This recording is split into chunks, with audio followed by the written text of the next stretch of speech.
Hej, përshëndetje nga unë, Margarita.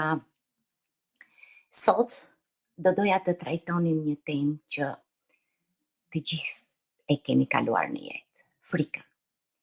Ka momente në jetë ku frika na paraqitet si ai ëngjëlli i shëndritshëm, na qet sikur na mbron duke na thënë, "Hej, mos rreziko, mos u ekspozo, çfarë do thon pastaj njerëzit për ty?" Dhe e keqja është se ne e dëgjojmë. E dëgjojmë këtë zë i cili kërkon të na ndaloj, të na mbaj pas, të na fus në atë hapësirën e ngushtë, atje ku nuk ka rritje, atje ku nuk ka guxim dhe nuk ka ëndra. Por e vërteta është kjo. Frika nuk është armiku ynë. Heshtja ndaj kësaj frike është armiku ynë. Kur frika vjen për të na testuar, për të parë nëse kemi dëshirë të vërtet të ecim përpara. Ajo gjithashtu vjen me një mesazh që diçka e madhe është për te asaj. Por ne shqetësohemi aq shumë për mendimin se çfarë do thonë të tjerët, sa shpesh ne harrojmë se çfarë mendojmë ne vetë. Harrojmë atë misionin ton, harrojmë atë potencialin ton, harrojmë që jemi krijuar për të bërë më shumë se sa të kënaqim të tjerët. Që as nuk na njohin fare, as nuk e njohin fare rrugën në të cilën ne po ecim. Në jetë, në biznes, apo në realizimin e ëndrave tona, gjithmonë do ketë ndërhyrje nga njerëz të cilët nuk do na kuptojnë asnjëherë. Asnjëherë. Madje edhe do na kritikojnë. Kujdes, gjatë gjithë kohës, kujdes, mos e bëj, ta shtojnë më shumë frikën. Por mbani mend një gjë.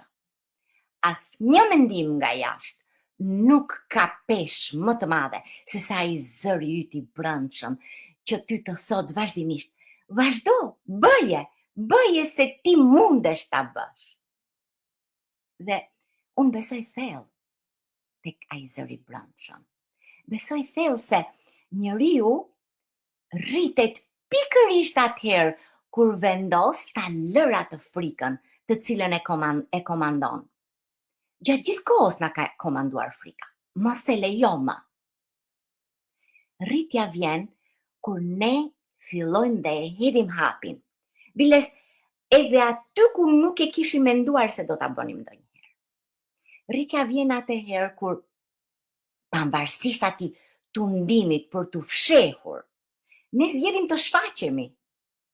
Zgjedhim të tregojmë veten tonë kush jemi. Zgjedhim të qëndrojmë dhe të besojmë atë vizionin ton që askush tjetër nuk e shikon, vetëm ne e shikojmë. Dhe më e bukur është kjo. Kur ne e ndryshojmë atë mënyrën tonë të menduarit, gjithçka ndryshon. Në momentin që ne fillojmë të mos e shohim më frikën si një pengesë, por ta shohim si një drejtues në jetën tonë, atëherë energjia jonë ndryshon. Ato vendimet që ne marrim në jetë bëhen më të qarta. Hapat tonë bëhen më të sigurt. Biznesi ynë merr një dimension të ri. Pra, mënyra jone të menduarit është themeli. Është baza e çdo suksesi. Nuk është talenti. As rrethanat nuk janë. As mendimi i të tjerëve nuk është. Sepse kur mendja jonë është e hapur, atëherë guximi fillon të aktivizohet. Kur mendja jon është pozitive, atëherë të shtohet energjia. Kur mendja jon është e fokusuar atje ku ne duam të arrijmë qëllimin ton, atëherë frika zvoglohet. Atëherë ne çlirohemi. Atëherë ne fillojmë të krijojmë, fillojmë ta nxjerrim atë njeriun e vërtet që kemi brenda nesh.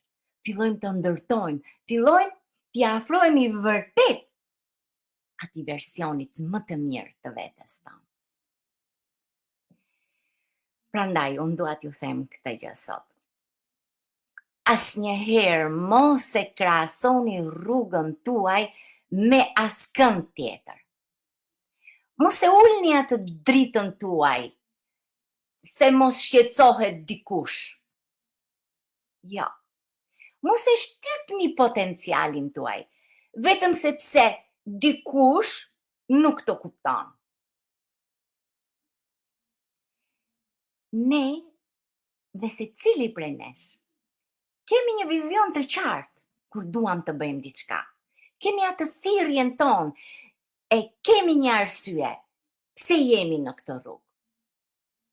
Dhe kjo arsye është shumë më e madhe se sa ajo frika që vjen nga fundimi i njerëzve.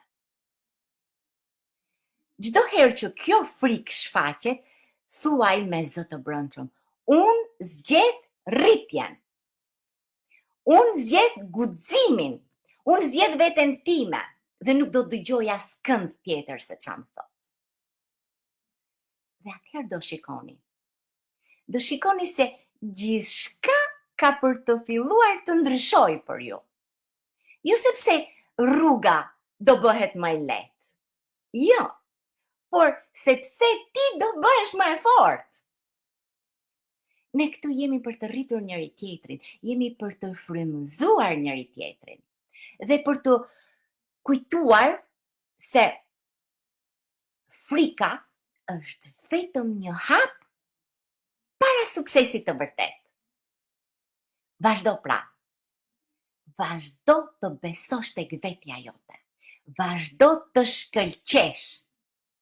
Sepse bota ka nevojë për njerëz që ecin përpara pavarësisht frikrave që kemi për qark. Unë ju falenderoj shumë që më ndiqni. Ju uroj sot një ditë të mbar dhe takohemi nesër në live-in tjetër. Bye bye.